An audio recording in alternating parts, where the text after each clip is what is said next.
This book is called The Candy Witch by Stephen Kroll and illustrated by Marilyn Hafner. The Candy Witch.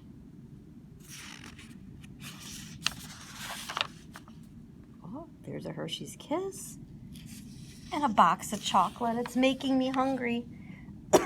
Maggie the Witch lived on a hill near the town of Chester. Everyone in her family liked to cast good spells for people. Mama Witch flew around turning garbage into fruit trees. Brother John changed pillows into purring cats. Papa Warlock liked giving bald men hair.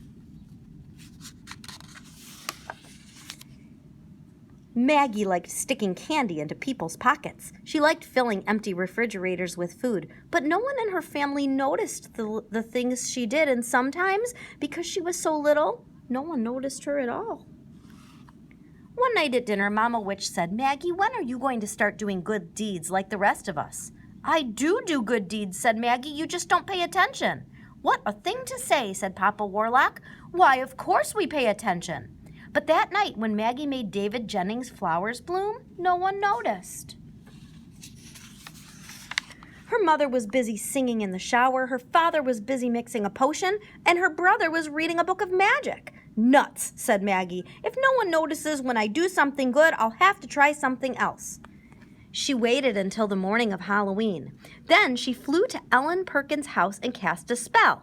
Ellen turned on the bathroom faucets and lizards tumbled out everywhere.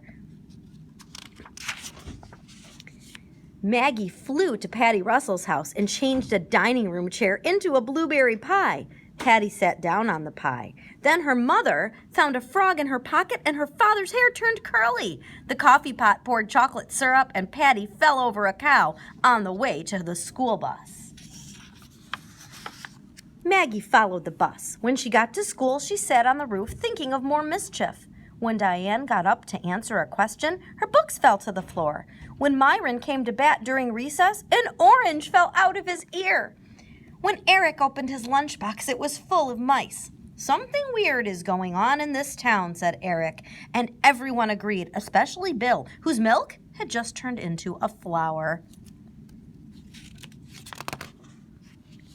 Maggie went home. Her father was busy mixing another potion, her mother was singing in the garden, and her brother was reading a book about outer space. "Oh, rats," said Maggie, "nothing's changed." Then she had an idea for that night. As it began to get dark, the children gathered in groups to go trick-or-treating.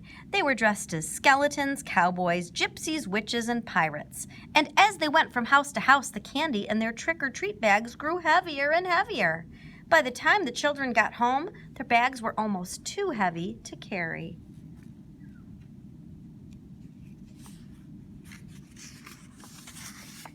Sharon Ripley was lugging hers up the stairs when it disappeared.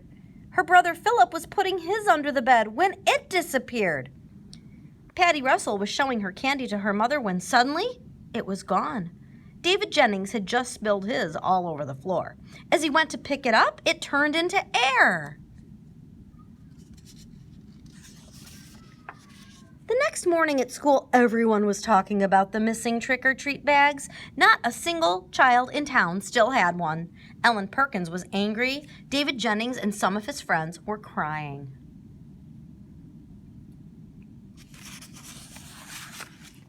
On the roof of the principal's house next door, Maggie sat with all the candy, 173 trick-or-treat bags. But then she noticed David Jennings crying in the schoolyard, and Diane Hollander and Sammy Bow. Maggie began to cry too. Her sobs grew louder and louder.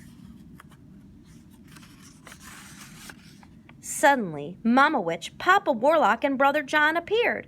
"What's the matter?" asked Mama Witch. "Oh, Mama," said Maggie, "I wanted to make you notice me, and instead I've made the children unhappy." Papa Warlock took her in his arms, and Maggie told the story of her day's mischief and the missing trick-or-treat bags. When she was through, Papa Warlock and Mama Witch and Brother John kissed her and said they were sorry. "And we'll try to do better in the future," said Papa Warlock. But what can we do for the children? Asked Brother John. Maggie smiled. I know, she said. As the children got ready to leave school that afternoon, there was a lot of noise in the yard. A large sign was stuck on the lawn. The sign said, "Come to the Candy Festival right now, Town Square, Maggie the Witch." "Now we know who stole the trick-or-treat bags," said Ellen Perkins.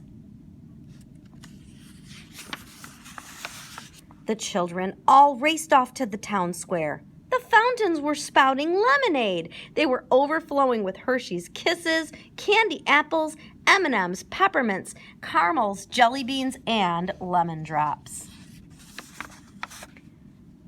Over on the town hall roof, Papa Warlock said, "What a terrific party, Maggie." And Mama Witch added, "The fudge was awfully good." Brother John would have said something too, but he had eaten a lot of caramels and was fast asleep. Maggie flew over him and cast one more spell. When Brother John woke up, he'd find candy in his pockets. The end.